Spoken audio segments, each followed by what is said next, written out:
Dengan saya pada pertemuan ini saya akan menceritakan tentang unsur-unsur halogen, baik itu sifatnya maupun dalam bentuk pembuatan, proses pembuatannya ya. Tetapi jangan lupa bantu Bapak atau saya subscribe, like, share, dan komen, dan terima kasih atas ditontonnya daripada kegiatan pembelajaran kimia ini. Oke ya, di sini ada kimia yaitu gas mulia yaitu He, neon, argon, krypton, xenon, dan radon. Sini juga ada sifat-sifatnya. A. Memiliki konfigurasi elektron yang stabil. B. Memiliki 8 elektron valensi kecuali He ya, karena dia angkanya 2. Kemudian C. Terdapat dalam keadaan bebas di atmosfer atau sering disebut dengan monoatomik. Kemudian dia memiliki titik didih yang rendah. Kemudian sukar bereaksi dengan unsur lain, berarti dia sangat sukar ya untuk digabungkan dengan unsur lain. Yang kedua, pembuatan gas mulia diperoleh langsung dari destilasi bertingkat udara cair. Yang ketiga, gas argon paling banyak ditemukan di atmosfer. Keempat, gas helium paling banyak ditemukan di alam semesta.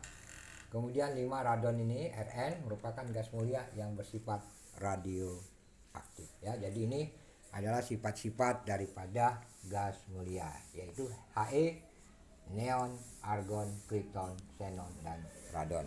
Kemudian di situ ada halogen. Halogen yaitu F, Cl, Br, I, dan At. Dimana kita lihat di sini dia memiliki 7 elektron valensi. B. Mudah menangkap elektron. C. Molekul halogen berwarna karena dapat menyerap sinar tampak. D. Merupakan oksidator kuat. Kemudian E. Mudah bereaksi atau sangat reaktif. Unsur-unsur astatin At bersifat radioaktif. Ketiga, unsur halogen dapat membentuk molekul diatomik. Nah ini saya bilang bahwa sifat-sifat daripada halogen ya, F, Cl, Br, I, dan At atau astatin ya. Oke, selanjutnya ke nitrogen. Nitrogen banyak ditemukan di udara, berkisar sekitar 78% N nitrogen dalam bentuk gas. Sifat-sifat nitrogen ini yaitu tidak reaktif. Kemudian sifatnya lagi cenderung membentuk senyawa stabil N2, dan juga sifatnya lagi dia membentuk isotop radioaktif. Nah, di sini ada pembuatan nitrogen dapat dilakukan satu dengan pemanasan NH4NO2, reaksinya di situ bisa kita lihat NH4NO2 yaitu N2 plus 2H2O. Kemudian oksidasi NH3, reaksinya 2NH3 plus 3CuO atau N2 plus 3Cu plus 3H2O. Kemudian itu destilasi bertingkat, yaitu dari udara cair.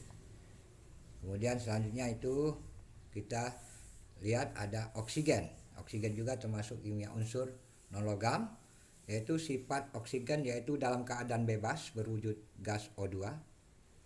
Membentuk isotopnya stabil, ini sifatnya juga.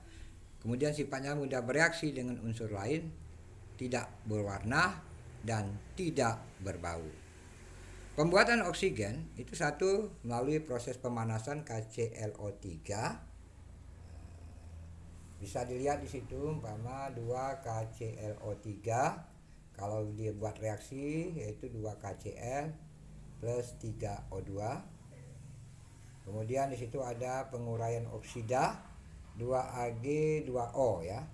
Itu menjadi 4Ag plus O2. Nah, ini sifat-sifat oksigen. Ya, selanjutnya ada lagi yaitu sifat belerang.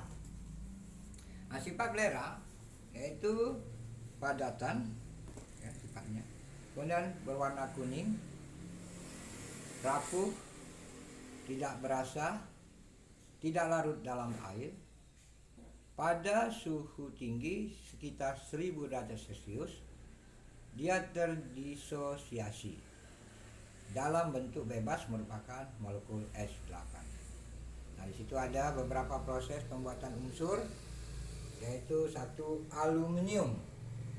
Aluminium itu proses hasil pembuatannya melalui proses Hall-Héroult. Kemudian besi itu proses pembuatan melalui proses tanur tinggi. Kemudian itu tembaga. Nah, tembaga ini proses pembuatan unsurnya itu bersifat pengapungan, atau juga dia menggunakan pembuatannya pemanggangan ataupun melalui reduksi ya. Kemudian di situ ada juga natrium, proses pembuatannya melalui proses Seldan. Kemudian juga di situ ada amonia. Ya, amonia juga dibuat melalui proses Haber-Bosch. Ya, kemudian juga ada belerang, itu menggunakan proses Fratz. Kemudian juga di situ ada asam sulfat, itu menggunakan proses kamar timbal atau juga disebut dengan proses juga pembuatannya melalui proses kontak. Jadi di situ saya jelaskan di situ bahwa proses pembuatan aluminium itu prosesnya Hall-Héroult, besi itu proses pembuatannya melalui proses tanur tinggi, kemudian tembaga itu proses pembuatannya dengan pengapungan atau pemanggangan, atau prosesnya juga melalui pembuatan secara reduksi. Kemudian di situ ada natrium, ya itu prosesnya melalui Seldan. Kemudian di situ juga ada amonia, proses pembuatannya Haber-Bosch. Kemudian juga belerang, proses pembuatannya itu prosesnya Fratz.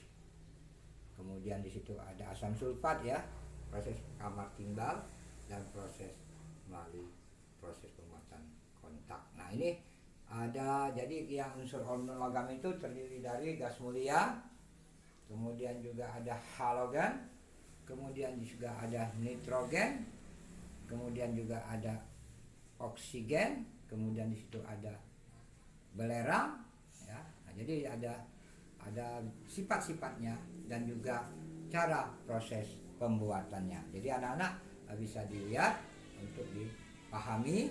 Semoga saja dari pertemuan ini bisa bermanfaat buat anak-anak. Oke ya, silakan Oke anak-anak, demikianlah pertemuan kita tentang kimia unsur-unsur non-logam. Nanti sampai jumpa lagi pada pertemuan yang akan datang. Jangan lupa ya anak-anak, subscribe, like, share, dan